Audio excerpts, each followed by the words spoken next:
This is Andy Omar, and I have a special announcement. If you're a micro channel and you like commenting on these videos, I would love to promote your channel.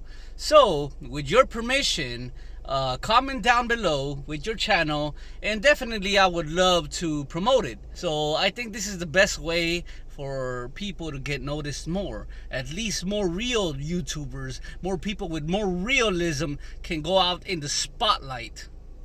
Yes. Anyways, well, today we will talk about H-gap relationships mixed in with DDLG.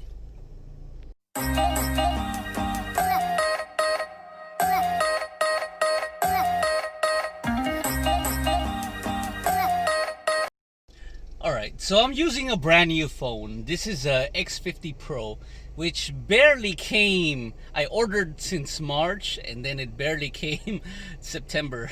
September 16, which is really insane.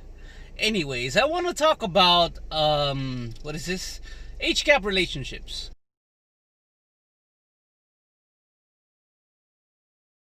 Now, you're gonna say, Andy Omar, I know you have a track record and you're against them and blah blah blah. I understand your concern. But here's where I come in, my friends.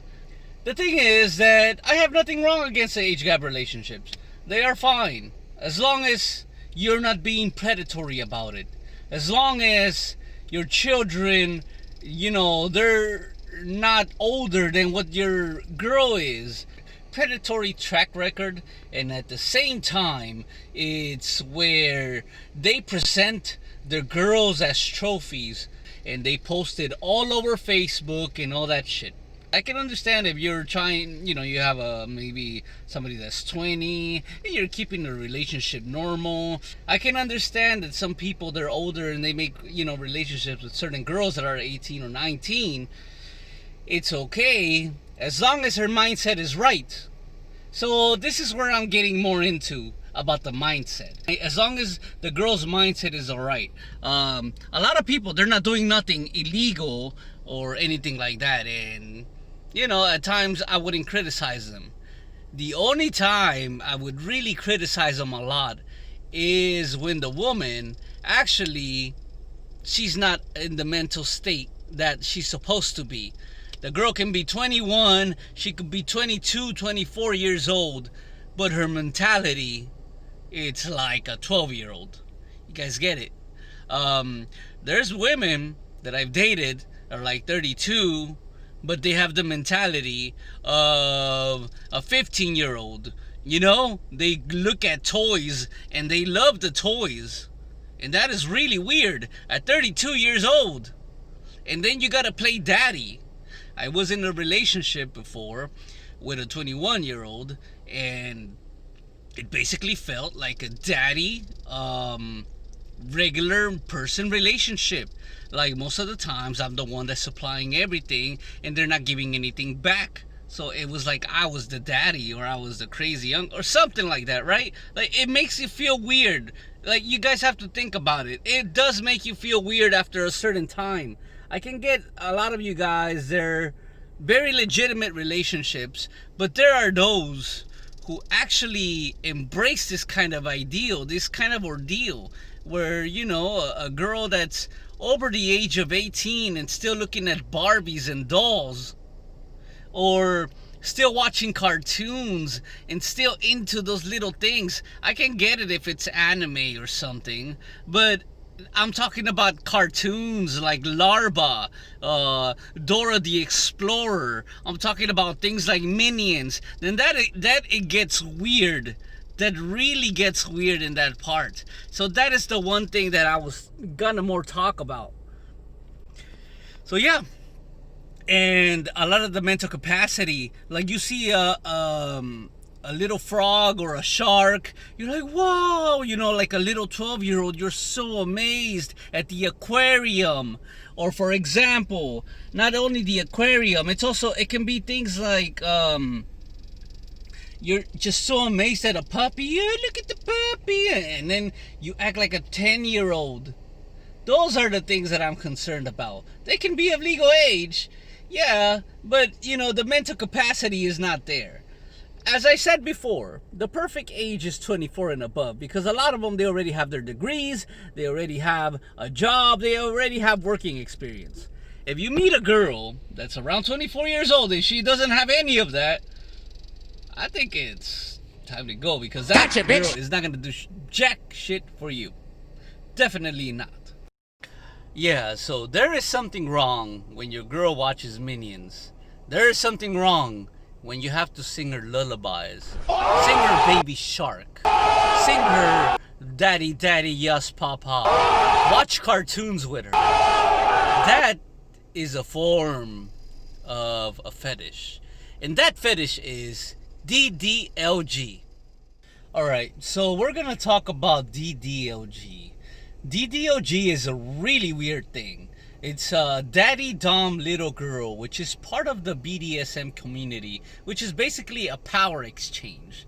Now, it's really weird because one plays the role of the little, which is the little girl. She plays the role of the little teenager, the little kid. And then the other one takes the role of the daddy, the one who nurtures her, teaches her, be her mentor. Sound familiar? This is formed more of an arrangement. For example, they get into a arrangement or relationship, and they have a certain set of rules. And this certain set of rules, they talk about, what can the little do and what can the dom do. For example, the little has certain rules. She has chores. She has to clean, wash, do these little things like a little kid. And the daddy, of course, he's the mentor. He's the one nurturing the plant. Sound familiar? They can take it to the next level where it's actually, they actually are dressed as kids, buy them stuffed toys, buy them Barbies. The daddy can do all that stuff for them, send them to school. Like, hey, little, are you going to school today? Yes, daddy. That kind of deal. Or, clean up your toy, that kind of... It's a really weird fetish. But if you guys think about it, there's a lot of that going on here in the Philippines. Especially in the age gap relationships. Especially if you have an 18-year-old. A lot of these girls that are 18 years old, 20 years old, 21 years old, whatever, they date an older guy because 9 times out of 10, they never really had a dominant father in their life. So they go to a foreigner, somebody who they perceive as they have some sort of power, some sort of, monetary deal. So that's one. They're just desperate. They need somebody to take care of them. They never had parents. So they try to live out these fantasies themselves. And then you're going to get trapped into it. They have parents too, but they're not as dominant as one she would wish for. So they would go to this expat for money, act as somebody subservient. Now you see where the subservient thing comes in for the age, because respect, and Filipino culture, and that's where it comes from. A lot of the guys, they feel that they are really welcomed and loved, but in the reality is that they've been brainwashed since the beginning. Hey, this guy is older, he's 50, he's 60, 70.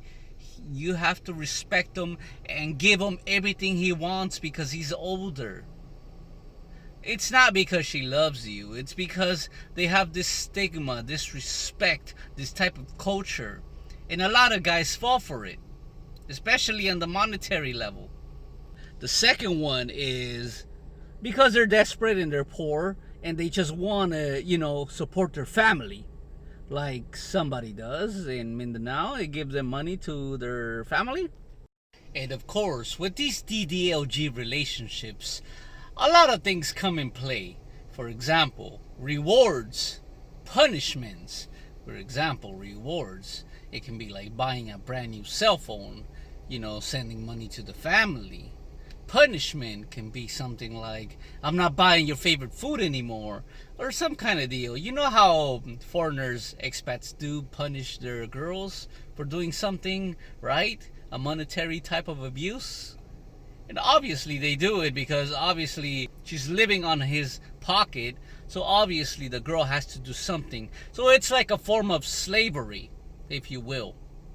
You guys get it. So that's why I'm mostly against it. And DDLG, for me, it's a sort of pedophilia.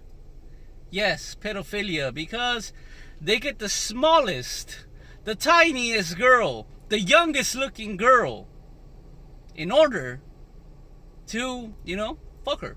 Literally, fuck her. That's all it is. You gotta treat her well, nurture her, tutor her, teach teacher-student relationships type, where you teach her everything, and if she's not capable of doing these things for you, then you send out a punishment. Okay, so that's one of my, my thoughts, and I hope you guys don't crucify me for this, because that's just my thought. When I see these type of relationships, I just think of the DDLG deal. Like, wow, what is going on here, man? Like, this is so weird. I know that the girl might be legal. I know that she might be, but even if she's legal, she might be acting a little bit strange. Because I always see that a lot, especially a lot here in the Philippines. The daddy dom little girl relationship. And it's one of the weirdest things I ever heard of. And there's plenty of articles out there and plenty of deals. But, I mean, if you've seen certain YouTubers out there, and that's their life. Literally, that's their life. They have to deal with singing Baby Shark. They have to deal with watching Larva, with watching Minions, dressing them up like little princesses. You get it? That is a really weird shit that aligns with pedophilia. And that is my 2 cents. If you guys have a woman, a lot of girls, then it's fine. You can date a girl that is 19, 18 years old, but she has a good set of mind. There's a lot of them. Then if you guys have a girl that she's that age, but she's mature or whatever, and she goes to school and all that, and that's fine, and I congratulate you. All right then. Well, this is Andy Omar signing out. Peace.